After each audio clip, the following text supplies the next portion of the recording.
Are you blue belt in mind and your ego's a black belt? And your ego has his knee on your belly and he's controlling you? Or are you the black belt in life and your ego's a blue belt and the ego's still there, but you got it in check? It all depends. The ego's always going to be there, but you got to have your knee on that ego's belt, you know?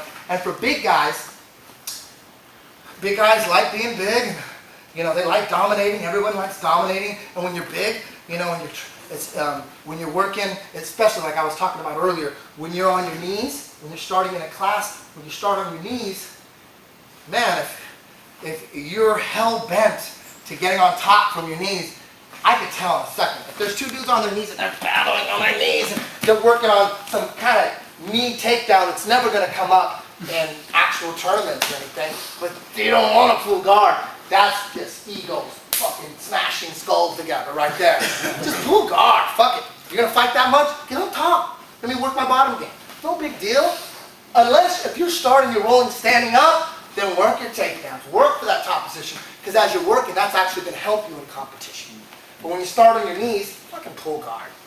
Earn your way on top. Work on a sweep.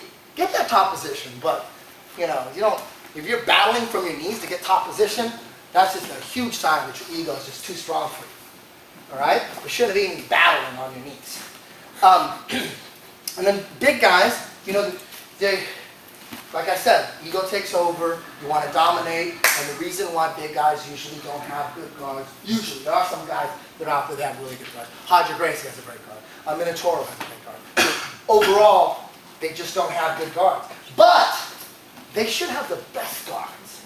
The big guys, because if you take a big guy with zero ego, who's just working from the worst position possible on your back, to sweeping or finishing and getting on top, still working their top game, but they earned it instead of pushing a guy over on his knees.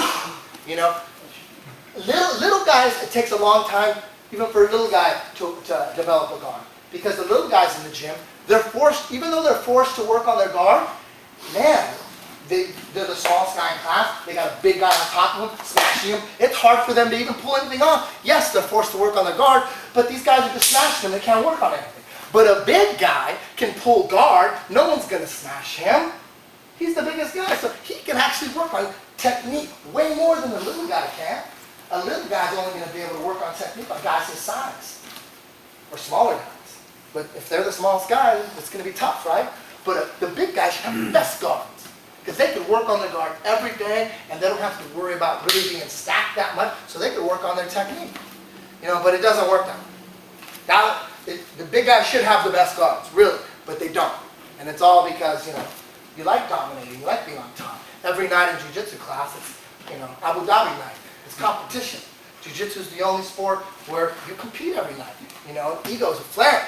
Dudes are calling each other up after class, like, dude, I went right through him 3 times, shit. People get excited. That's the good thing about Jiu Jitsu, is that it is competitive. That's the good thing, but you gotta remember, man, don't let that hinder your evolution and your growth. Right? So like I said earlier, work half your technique or half your rolling sessions with the week, run clinics on them, and then half your rolling sessions with guys that are better than you, stronger than you. Then you work on defense, you work on handling the fire, you work on getting out of fucking darces, and you work on both. If you just work with the tough guys, your offensive evolution is going to go super slow, if at all. If it does anything, you might have 3 or 4 go-to moves. But really, work on the weak, pray on the weak, pick them out, like antelope. Wow. All right? Because if you're not, yes. That's any philosophy, guys, all right? Be cool. Pray on the weak for your offense. All right? So thank you guys for coming.